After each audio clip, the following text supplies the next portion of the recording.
Assalamualaikum warahmatullahi wabarakatuh. Alhamdulillahirabbil alamin. Allahumma shalli ala sayyidina Muhammad wa ala sayyidina Muhammad. Bagaimana kabarnya teman-teman semuanya kelas 6? Semoga dalam keadaan sehat, baik keluarganya maupun kalian semuanya. Baiklah teman-teman semuanya, kita pada hari ini akan belajar tentang IPS, tema yang keempat. Tapi sebelum itu, mari kita awali dengan berdoa. Semoga Allah memberikan kemudahan dalam belajar kita. Rabbi Bismillahirrahmanirrahim. Rabbi zidni ilma warzuqni fahma. Rabbi shrah li sadri wa yassir li amri wahlul 'uqdatam min lisani yafqahu qawli.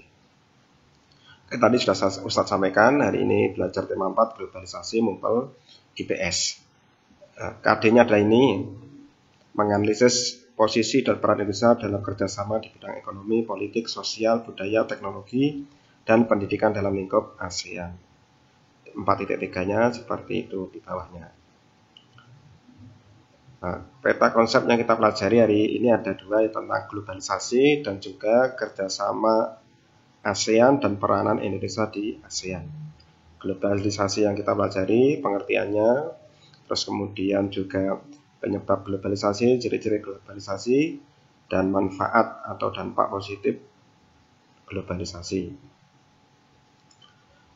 Yang kedua yang tentang kerjasama negara anggota ASEAN dan peranan Indonesia di bidang sosial, budaya, politik, iptek, dan juga ekonomi. Insya Allah yang akan kita pelajari itu ya teman-teman semuanya. Oke, langsung saja yang pertama tentang globalisasi. Apa itu globalisasi? Nah, globalisasi adalah proses masuknya ke ruang lingkup dunia. Gambarnya seperti ini, seolah-olah dunia itu akan menjadi satu, menjadi sempit. Kita bisa kemana-mana dalam waktu yang singkat, waktu yang cepat. Informasi atau kejadian dimanapun akan kita dapat kita ketahui saat ini juga, karena kecanggihan teknologi. Nah, penyebab globalisasi, yang pertama perkembangan teknologi. Ini satelit yang merupakan jaringan internet, sehingga kita bisa mencari informasi dimanapun yang kita kehendaki. Terus kemudian perkembangan alat komunikasi dari HP, terus laptop, Android, dan yang lainnya. Terus yang ketiga, kemajuan alat transportasi, terutama transportasi udara dengan pesawat. Kita ke manapun di belahan dunia ini dalam waktu yang singkat, kita akan sampai di tujuan kita. Nah, ciri-ciri globalisasi, adanya keterbukaan di segala bidang, meningkatnya perdagangan antar negara, terjalinnya hubungan sosial budaya antar negara, terjadinya perubahan pola hubungan antar manusia dan antar bangsa, antar negara saling bantu dan bekerjasama dalam menyelesaikan masalah. Terus kemudian manfaat globalisasi atau dampak positif, kita dapat mengakses informasi dari seluruh dunia, memperluas lapangan pekerjaan. Ini harus kompetitif ya, kita bisa bersaing dengan negara yang lain. Memperluas pasar internasional, meratanya perkembangan dan penguasaan ilmu pengetahuan dan teknologi. Sedangkan dampak negatifnya antara lain budaya dan jati diri bangsa mulai terkikis karena budaya asing masuk ke Indonesia. Terus produk-produk asing membanjiri pasar dalam negeri. Kalau kita tidak siap, maka kita akan tergilas globalisasi ini. Maka kita semuanya harus mempersiapkan diri untuk menghadapi globalisasi.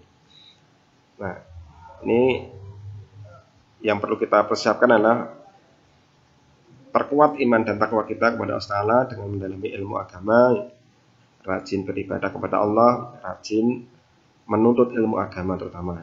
Jangan sampai kita mengikuti budaya-budaya dari luar negeri yang bertentangan dengan agama Islam. Karena kita dilarang oleh Rasulullah ya, man tasabbaha bi qaumin fahuwa minhum. Barang siapa menyerupai suatu kaum, maka ia termasuk bagian dari mereka. Kita dilarang untuk menyerupai kaum, terutama kaum kafir. Nah, kerjasama dan peranan Indonesia dengan negara-negara ASEAN. Yang pertama, kerjasama negara anggota ASEAN dalam bidang sosial. Misalnya, penanggulangan bencana, Misalnya di Aceh tsunami, banyak negara yang membantunya. Kerjasama mengatasi peredaran obat-obatan terlarang, melindungi hak-hak dan keadilan sosial penduduk negara-negara ASEAN. Sedangkan peranan Indonesia dalam bidang sosial, dalam peredaran obat-obatan terlarang, Kepolisian Indonesia menangkap pengedar obat terlarang dari negara ASEAN. Terus kemudian ikut mendeklarasikan Drug Free ASEAN 2015. Indonesia membentuk Badan Narkotika Nasional atau BNN yang bertugas untuk menghilangkan narkotika dari Indonesia ini. Kerjasama negara anggota ASEAN dalam bidang budaya. Ini antara lain melakukan pertukaran pelajar antar negara ASEAN, menyelenggarakan SEA Games setiap 2 tahun sekali, pelatihan dan pameran batik seniman ASEAN. Peranan Indonesia menjadi tuan rumah SEA Games 2011, mengirimkan pelajar ke luar negeri seperti Malaysia, Singapura, Thailand, menjadi peserta dalam ASEAN Film Festival. Yang ketiga, kerjasama dalam bidang politik. Ini mempererat persatuan dan kesatuan antar anggota ASEAN, pengiriman duta besar dan konsulat, membantu penyelesaian konflik antar anggota ASEAN secara damai. Salah satu pilar kerjasama bidang politik negara ASEAN adalah ini APSC, ASEAN Political Security Community, Masyarakat Politik Keamanan ASEAN. Tujuannya mempercepat kerjasama di bidang politik dan keamanan di ASEAN serta mewujudkan perdamaian antar anggota ASEAN dan juga dunia. Kerjasama negara anggota ASEAN di bidang iptek meningkatkan SDM yang memiliki kualitas dan daya saing dunia. Karena untuk menghadapi globalisasi yang kita bersaing tidak hanya satu bangsa saja, tapi di seluruh dunia. Ini contohnya kerjasamanya meningkatkan jumlah tenaga ahli ASEAN, terus kemudian meningkatkan kualitas SDM ASEAN yang memiliki daya saing baik secara nasional maupun internasional. Jadi negara Asia Tenggara harus berani bersaing dalam dunia iptek dengan bangsa-bangsa yang lain, sehingga kita tidak tertinggal dengan bangsa-bangsa yang lain. Nah, kita sebagai umat Islam punya prinsip kerjasama, prinsip hubungan dengan orang lain asalkan dalam kebaikan. Sebagaimana di dalam firman Allah SWT, wa ta'awanu 'alal birri wat taqwa wa la ta'awanu 'alal itsmi wal 'udwan. Dan menolonglah kamu dalam mengerjakan kebajikan dan takwa, dan jangan tolong menolong dalam berbuat dosa dan permusuhan. Quran Surat Al-Maidah ayat 2. Nah, kerjasama tadi ya di bidang tadi, ekonomi, sosial, politik, ilmu pengetahuan dan teknologi, terus pendidikan masih ada sebenarnya ya, karena waktu yang terbatas.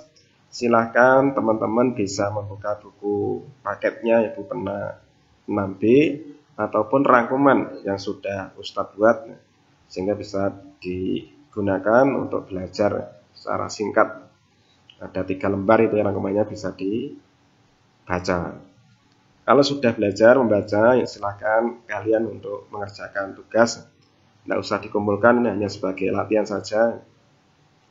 Yaitu halaman 21 nomor 1 sampai 5, halaman 29 nomor 1 sampai 4, halaman 49 nomor 3A sampai E. Nomor 3 saja ya, tapi A sampai E.